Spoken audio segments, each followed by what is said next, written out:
Hello friends, my name is JJ. So when I was young, this was a book that made a big impact on me. It is called The Annotated Wizard of Oz, and it is basically just a version of the classic 1900 children's novel in which almost every single line has some sort of footnote explaining a reference, allusion, in-joke, error, or something otherwise significant or interesting. If you have any curiosity at all about this iconic work of American literature and all of the history and urban legends and cultural influences bound up in it, I very much recommend this. But anyway, the point is I have long been fascinated with the possibility of creating a similarly comprehensive annotated guide to this or that. A work that deconstructs another work to the maximum extent, seeking to definitively document as much as is publicly known about every last little detail. And I think I finally found a good candidate for this treatment. So almost exactly 25 years ago, the animated television series The Simpsons aired a sketch that is now known as the Steamed Hams skit. It has become a font of endless memes in recent years, as fans parody and deconstruct it in all sorts of hilarious and often hyper-absurdist ways. If you just punch steamed hams into YouTube, you can find versions of the skit where it's done with Lego, or where Jeff Goldblum is reading the lines, or it's done in the style of various video games. Or my personal favorite, where it's been turned into a Les Miserables style musical. Well, I'm from Utica, and I've never heard anyone use the phrase steamed hams. Many of these parodies have literally millions of views, with one version where the whole skit has been recreated with a dozen different animators having over 10 million views, if you can believe that. But let's go back to the very beginning and attempt to tell the entire story. So the Steamed Hams skit is just a single 3-minute segment in a much larger Simpsons episode entitled 22 Short Films About Springfield that aired on April 14th, 1996. To this day, it is one of the more unusual Simpsons episodes since, as the title suggests, it consists of a bunch of independent short stories about various characters within the Simpsons' hometown of Springfield, rather than a standard 3-act plot involving the Simpsons family, which is the case with most episodes. Somewhat infamously, there are not actually 22 segments though. The title is just a parody of the 1993 biopic 32 Short Films About Glenn Gould. 22 Short Films About Springfield was the 21st episode of The Simpsons' 7th season. And when the Season 7 DVD was later released in 2005, it featured a director's commentary in which writer and producer Bill Oakley explained the process through which the episode, and the steamed ham segment in particular, was first conceived. So, what we did at the beginning of the writing process was most people on the show have favorite characters that you can't wait till this character appears, and pretty much different. So we put in like a bid. Every writer got together in the room. We all made a list of like our top 3 favorite characters, and everybody we sort of went through a lottery, and you had first choice, you drew them out of a hat, and then people got to write segments for their 2 or 3 favorite characters. Mine was Superintendent Chalmers, and he was my one and only choice because I'll talk more about him when we get there. Superintendent Chalmers is the stern administrator of the Springfield public education system. Oakley later explains in the DVD commentary why he likes the character so much. I love Superintendent Chalmers more than any other character in the history of the show. Not to say I don't love all the characters, but Chalmers he's the only character that seems to operate in the normal human universe. Until Frank Grimes, I'll take over as Bill's phone. Because until Frank Grimes arrived, Chalmers is the only one who points out that this universe is slightly insane. At this point in the series, Superintendent Chalmers mostly existed as a sort of straight man comic foil to one of the show's main secondary characters, Seymour Skinner, the awkward and bumbling principal of Springfield Elementary School. So building on this dynamic, the Chalmers segment of the 22 Short Films episode that Oakley wound up writing would be very evocative of a certain type of straight man meets goofball Hollywood cliche, the sitcom episode in which the boss comes to dinner. Which brings us to the sketch itself. The Chalmers-Skinner sketch begins right at the beginning of the episode's second act, which is to say right after the first commercial break. So unlike some of the other segments of the episode, it doesn't begin from any sort of natural transition from the previous segment, just a fade from black. Well, Seymour, I made it, despite your directions. So, this opening line technically contains a Simpsons continuity error that will be repeated again later in the sketch. Chalmers expresses frustration at Seymour's bad directions, suggesting he doesn't know where he lives. However, in an episode that aired just a few weeks earlier, called Bart the Fink, Chalmers was shown dating Seymour's mother and returning her home, only to be confronted by Seymour at the door. Suppose I could come in for a cup of... Seymour! Mother?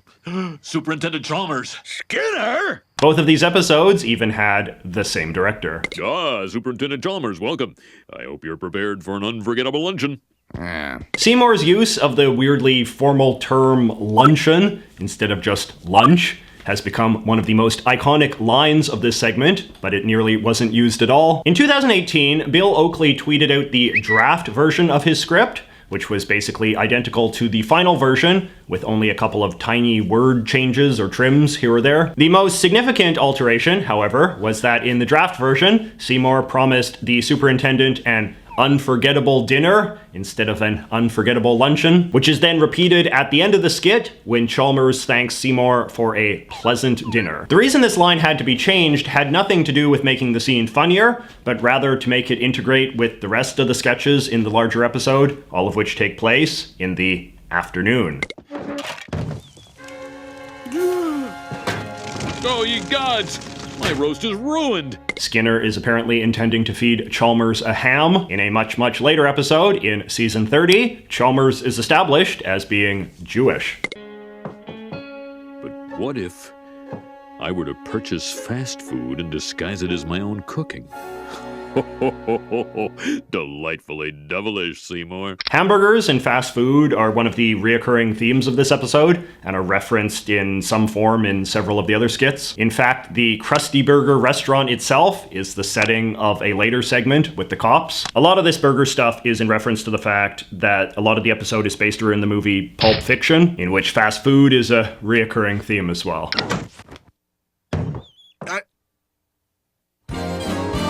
Skinner with his crazy explanations. The superintendent's gonna need his medication. When he hears Skinner's lame exaggerations, there'll be trouble in town tonight. This sitcom-y intro sequence features 5 brief clips from what, at that point, had been almost every previous episode in which Seymour and the superintendent had interacted. In order of appearance, we have the 20th episode of season 4, in which Chalmers makes his first appearance, staging a surprise inspection of Springfield Elementary. The 21st episode of season 6, in which Chalmers and Skinner discuss a teacher's strike. The 12th episode of this season, season 7, in which Chalmers is trampled by a mob of students riled up by Bart's subversive t-shirt. The 22nd episode of season 6, in which Seymour tries to distract the superintendent with Lumpy, the school snake. And the 19th episode of season 5, in which Chalmers fires Seymour in the school gym. It is interesting that there is a clip from the same season in this segment. That probably required a fair bit of technical maneuvering to pull off, given that a season's worth of Simpsons episodes are usually all produced simultaneously. It's also a reminder that Chalmers just hadn't been in that many episodes up until this point,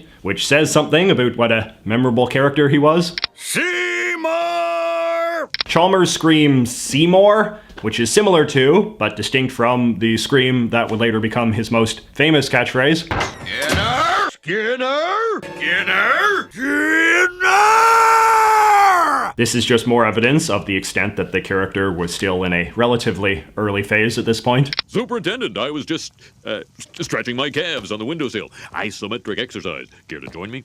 For those who don't know, an isometric exercise is one in which a muscle is being exerted in some way, but is not actively extending and contracting. So for example, planking or hanging would be isometric exercises because there's no contraction or extending. Your muscles are just staying fixed in one state or the other. Stretching your calves on the windowsill would fit the bill as well. Why is there smoke coming out of your oven, Seymour? Oh, that isn't smoke. It's steam. Steam from the steamed clams we're having. Steaming clams is the most common way to cook clams, or indeed any bivalve. The technique involves boiling them in water in some sort of closed pot until the steam forces their shells to open and cooks the meat inside. Needless to say, this is usually done on a stovetop and not inside of an oven. Steamed clams. So this little interplay embodies what Bill Oakley describes as the one joke between these two characters, and thus what is to follow for the rest of the sketch. Well, It's Skinner also and a fair- Chalmers are also, they have one joke. And up till this point, they basically had one joke in the history of the show, which is Skinner tells some sort of outrageous lie, unbelievable lie, and Chalmers sort of buys it but doesn't really. So this is a string of like 40 of them in, well, more like 13 of them in one episode.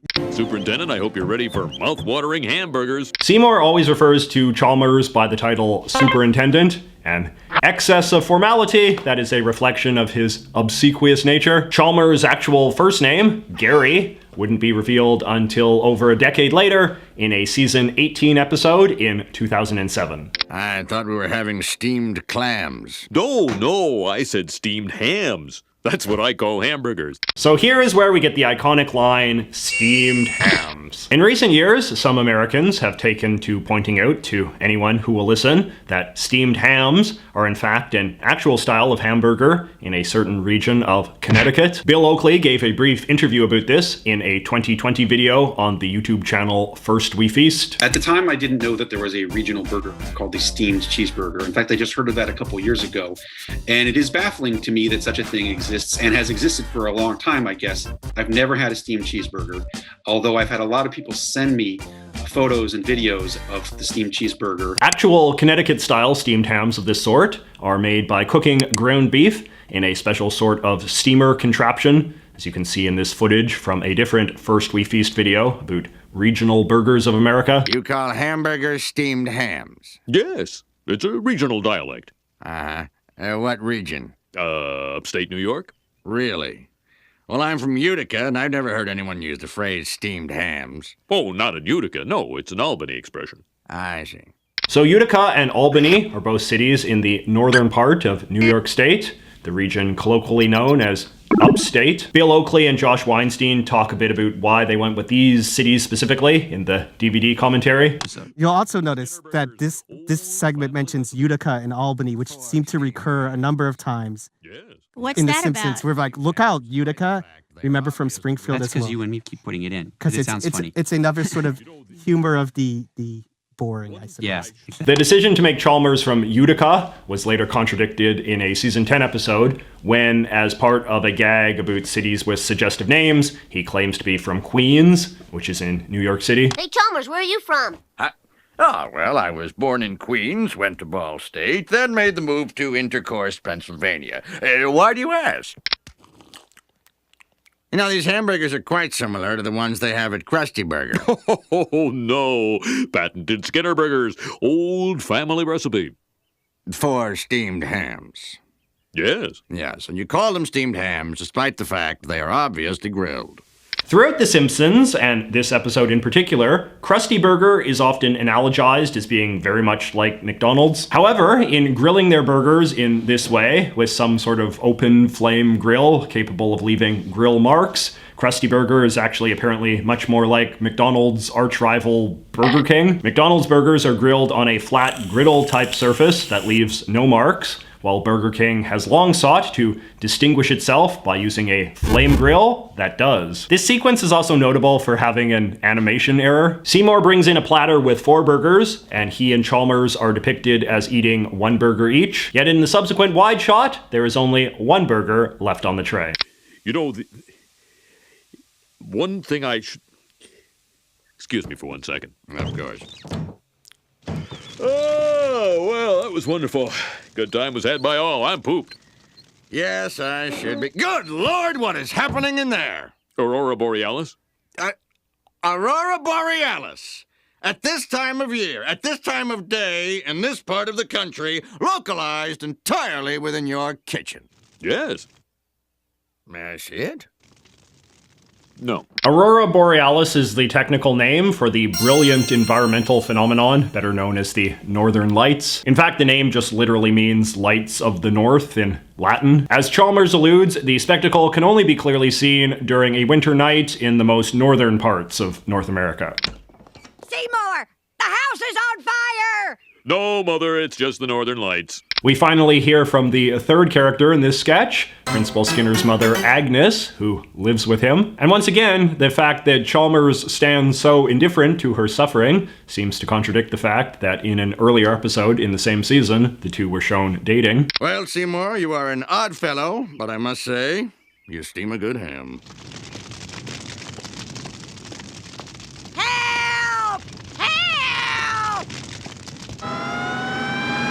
And this speeding fire truck from the Springfield Volunteer Fire Department, which is another running gag on the show, brings the steamed ham segment to a close, while also providing a smooth transition to the episode's next sketch, which involves Homer and Maggie. Seymour doesn't appear for the rest of the episode, though Chalmers can be briefly seen a few times in the final sketch right at the end. He shows up in the crowd of people laughing at Nelson during a skit where he gets humiliated by a very tall man. So, we can get a sense of how Simpsons fans of the time responded to the steamed ham segment when it first aired, thanks to SimpsonsArchive.com, which has preserved a bunch of reviews originally posted to the Usenet news group alt.tv.simpsons, which was a popular online hangout for Simpsons lovers during the 1990s. And according to their page for the 22 short films about Springfield episode, fans who mentioned the steamed hams segment specifically in their reviews had mostly positive things to say. User Benjamin Robinson, for instance, wrote, "The best of these stories is probably Skinner and the Superintendent, which skewers the wacky sitcom genre with aplomb." Adam Lipkin agreed, saying, "The Skinner-Chalmers dinner was my favorite." User Jeff Gustafsson concluded, "I'd have to agree with a lot of people on this list that said the best part of the whole episode was the Skinner and Chalmers part. A+.